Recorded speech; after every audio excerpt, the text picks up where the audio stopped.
Hey guys, Josh here, and I recently had the incredible opportunity to play Rune Factory Guardians of Azuma for about 2 hours and a half. I streamed it here on YouTube. I'll have a link in the description if you'd like to watch the whole thing. But I also wanted to make this video to summarize my first impressions, all while keeping spoilers to a minimum. Keep in mind that the game is releasing on June 5th for Switch, Switch 2, and Steam. The version that I played is not the final build, so some things may change here or there, but it should give you a good idea of what to expect. Leave a like if you're excited to know more about this game, and let's get started. First things first, let's have a look at the title screen. We get a sneak peek at the Spring Village, which is where we'll start our adventure. There's a beautiful sunset and traditional Japanese music that sets the tone right away for this game, and let us know that we're about to experience something different from previous entries in the series. Remember that this is a spin-off taking place in the land of Azuma inspired by Japan. Rune Factory 6, which should be closer to what we know, will come out eventually, but a lot of things are being reimagined for this one. Before starting a new save, I have a quick look at the settings. So there are 7 text languages to choose from, Japanese and English voiceovers, a few options to change the text speed, subtitles, screen shake, minimap orientation, and how often your party members talk.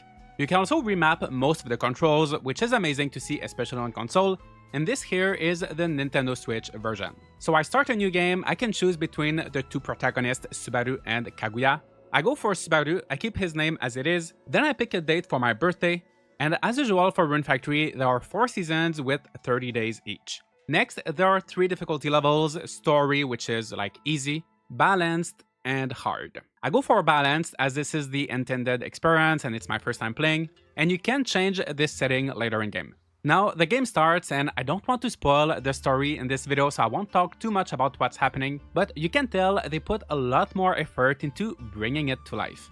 We've had voiceovers for the longest time in the Rune Factory series, but now it's not just a line here and there, not just the most important cutscenes, a majority of the story-related dialogue is fully voiced. And this young lady is my traveling companion, the esteemed archaeologist, Fina! Ugh, you keep saying it wrong. It's Hina. Hina. Pardon? We may no longer have character portraits, but the 3D models are more expressive than ever. There is a real variety in the animations. They don't just do the same 2 to 3 poses all the time. There's a lot more movement and things happening depending on the cutscene.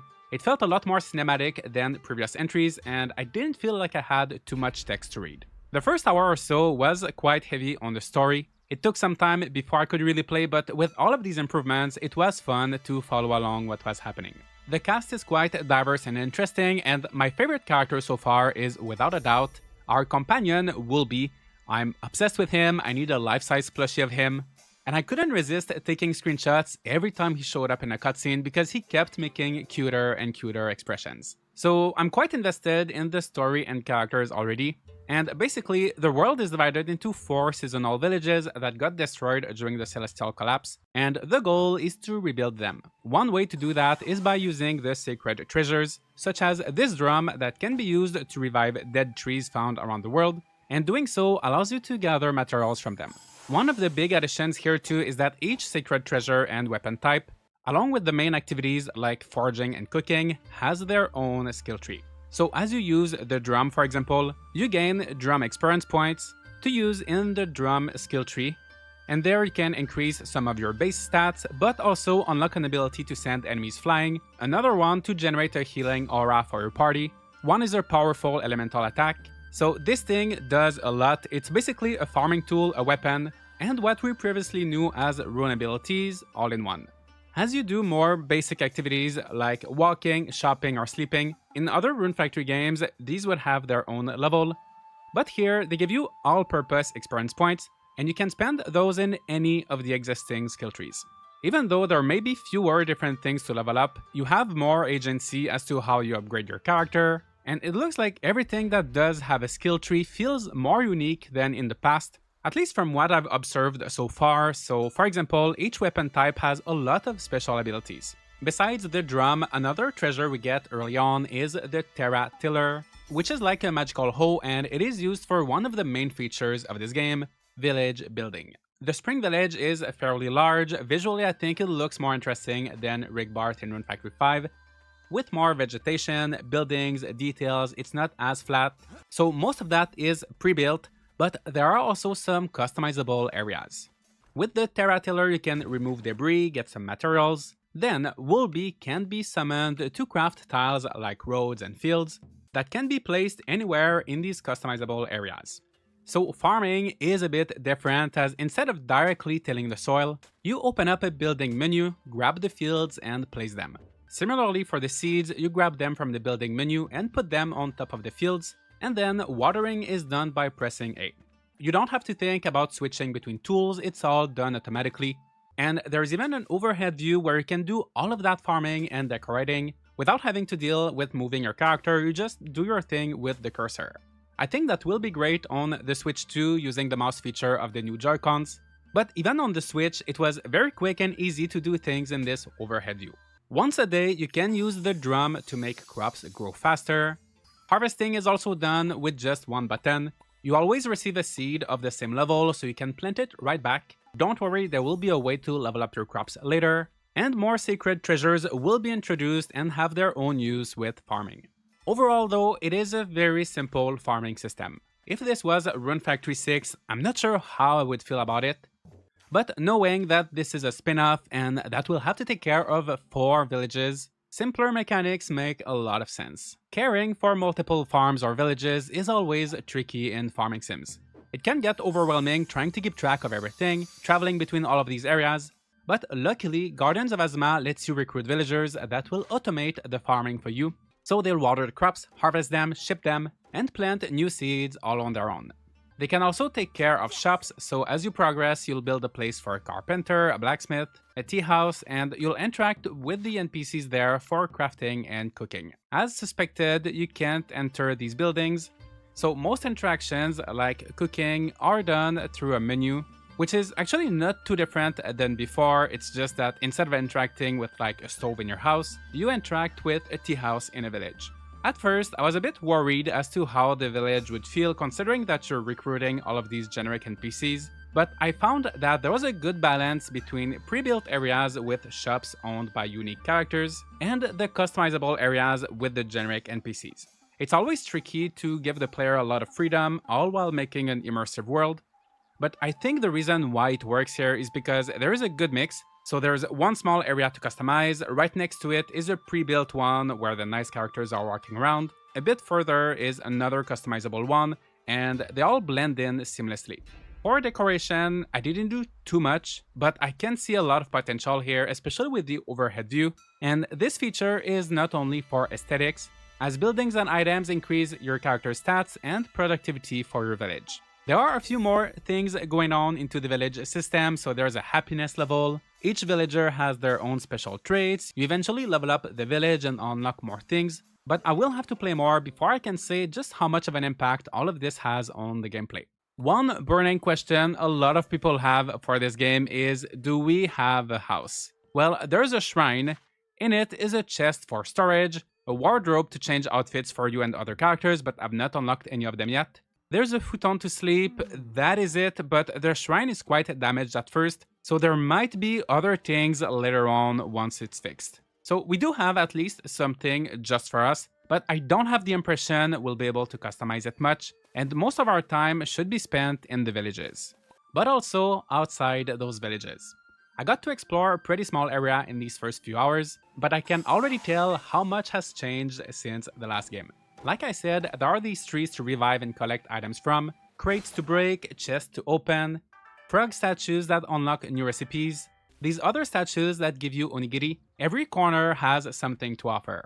Most of these points of interest appear on the minimap, which on one hand is very useful, but on the other hand, I kinda wish there was an option to turn them off to make the exploration feel a bit more organic. Either way, it is fun to see just how much there is. As you explore, you will inevitably acquire gear. There's a slot for headgear, pauldron, and accessory. And if you want, you can equip one piece of gear for the stats, but use the appearance of a different one, which is nice if you find a powerful piece of equipment that doesn't look the best. You can also equip a primary and a secondary weapon. And once you're all geared up, it's time for combat. And it's quite simple, but it flows very nicely. Especially with the short sword, everything was so quick and doing the actions felt satisfying. I also got to try the slower but stronger longsword, and one of the new weapon types, the bow. Using the D-pad, you can switch instantly between the primary and secondary weapons. So I had my bow in secondary, and I could use it to rapidly hit enemies from a distance using the automatic aiming. But for stronger or more precise shots, I was also able to use the right stick. The bow felt nice to use. I think it could have been even better if they had integrated gyro controls, but that is not the case, at least for now. In addition to these weapons, we also have the Sacred Treasures, and each one comes with powerful abilities known as Kamiwaza that consume spirit bars. The spirit bars are new and they just fill up as you fight, so you have RP, which is used for the basic actions of the Sacred Treasures, and the spirit bars for the Kamiwaza or special abilities. I like how in one battle you can easily switch between using a sword, a bow, and a Sacred Treasure to fight, without even having to open your inventory and search for the correct equipment, like you would in previous games. Speaking of inventory, a small thing that makes a huge difference for me is how items are picked up automatically. Whether you're fighting or farming, everything just goes straight into your bag.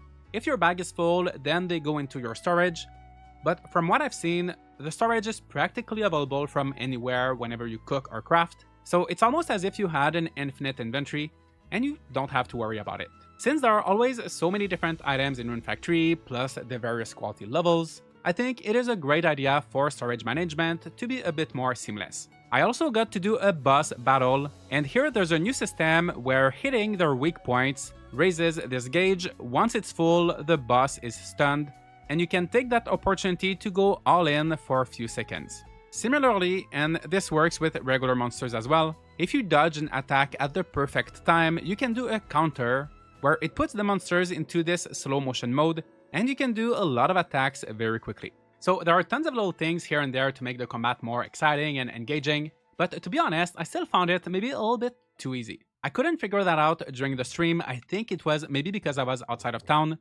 but it is possible to change the difficulty, and I will probably put it on hard when I go back to the game. I know Rune Factory is meant to be a light, approachable action RPG, and keep in mind I was at the very beginning, so maybe it does get difficult later on, but I would like a bit more challenge, and I hope that the hard mode will actually be hard. Recently, I have been playing Rune Factory Frontier, and I like how in that game you really have to prepare, make sure you have the correct equipment before going into a dungeon.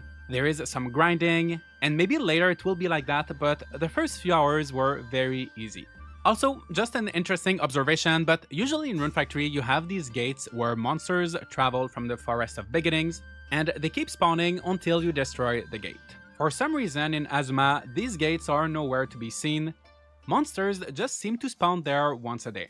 I wonder if that will be explained at some point in the story. I really hope so. We're in a different country, but we're still in the same universe, so that seems kind of like a weird change to me. And I liked the gates because they allowed you to grind.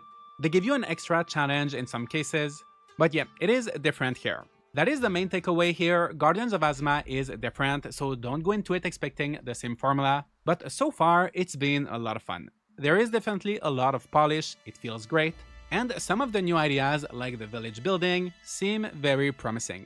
I played on the Switch. All of the footage you're seeing right now is from my livestream, and the performance has been good. Obviously, some textures and 3D models in the distance may not look as sharp as they would on PC or Switch 2, but it's been running and looking better than Rune Factory 5, at least at the beginning. Who knows if things will change later in game when there are more monsters during battles and more buildings in the villages, but so far so good. Last few details before wrapping up this video. There are a lot of fast travel points. It looks like we'll have a wide variety of quests, so main quests, villagers quests, bolt and border quests, village missions, and world quests like finding all of the frog statues. I didn't get the chance to go too deep into the relationships in this preview, but characters have profiles that fill up with information as you get to know them. Their likes and dislikes appear in a list once you've gifted them something. Perks and recipes unlock with each bond level, and I don't typically care too much for relationships, but things are looking a lot more in-depth and interesting than usual. I also didn't get to befriend monsters and I didn't try fishing, but I know these things will be possible later in game. That is pretty much it for my first impressions. If you'd like to see everything for yourself, feel free to watch the live stream, but I'm very happy with what I was able to experience and I can't wait to play more and see how the game holds up over 20, 50, or even 100 hours. Let me know your thoughts. Are you excited or not for Rune Factory Guardians of Azuma? If you are, leave a like on this video and subscribe for more as I will be covering this game a ton after its release on June 5th, and I'll see you all in the next video.